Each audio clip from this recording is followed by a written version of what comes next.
سلام. امروز میخوام در مورد بخش خدمات و بازرگانی صحبت کنم.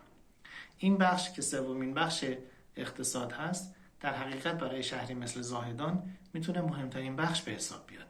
به این خاطر که هویت غالب شهر زاهدان خدمات و بازرگانی هست.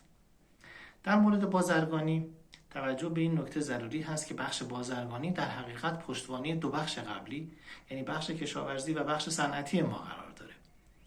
بازرگانی شامل صادرات و واردات هست. در بخش واردات مواد اولیه مورد نیاز برای بخش صنعت و همینطور نهادهای بخش کشاورزی میتونه در این قسمت قرار بگیره و همینطور مایحتاج کشور.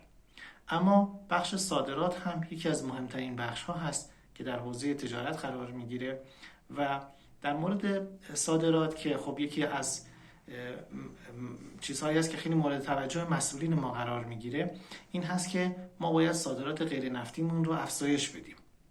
اما یه نکته اینجا ضروری هست و اون اینه که در اقتصاد کشور ما که متکی هست به بسیاری از سوبسیدهایی که پرداخت میشه، شرایط گاهن به گونه‌ای به وجود میاد که بعضی از این صادرات‌های صورت گرفته عملاً جنبه قاچاق پیدا میکنن. به این خاطر که نرخ بعضی از کالاهایی که در داخل کشور ما وجود داره با توجه به سوبسیدهای پیدا و آشکاری که از طرف دولت پرداخت میشه به نسبت کشورهای همسایه بسیار پایین هست، از جمله بنزین و روغن، مواد خوراکی و خیلی از مسائل.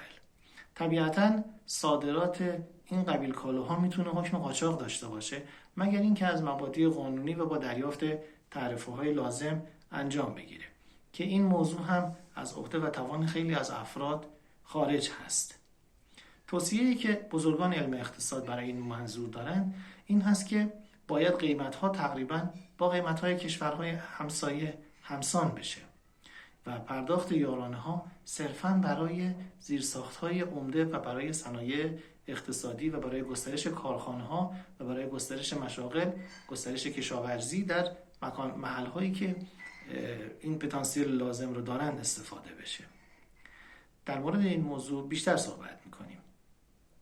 اما در بخش خدمات هم نکته مهمی که میخواستم اینجا عرض کنم این هست که در مورد خدمات یک سری از خدمات وجود داره که اگر ما بتونیم بسترهای لازم برای این موضوع رو فراهم کنیم، افراد در داخل کشور میتونن خدمات زیادی رو به صورت آنلاین برای کشورهای دیگه ارائه کنن و درآمدهای ارزی داشته باشند. این موضوع هم به بهبود بنیه ارزی کشور میتونه کمک کنه و هم به بهبود وضعیت اشتغال. مسئله بسیار مهمی هست که ما متاسفانه از اون غافل موندیم. ما میتونیم خیلی از خدمات رو که بسیاری از شهروندان عزیز ما این استعداد و توانایی اون رو دارن به صورت آنلاین به دنیا ارائه کنیم.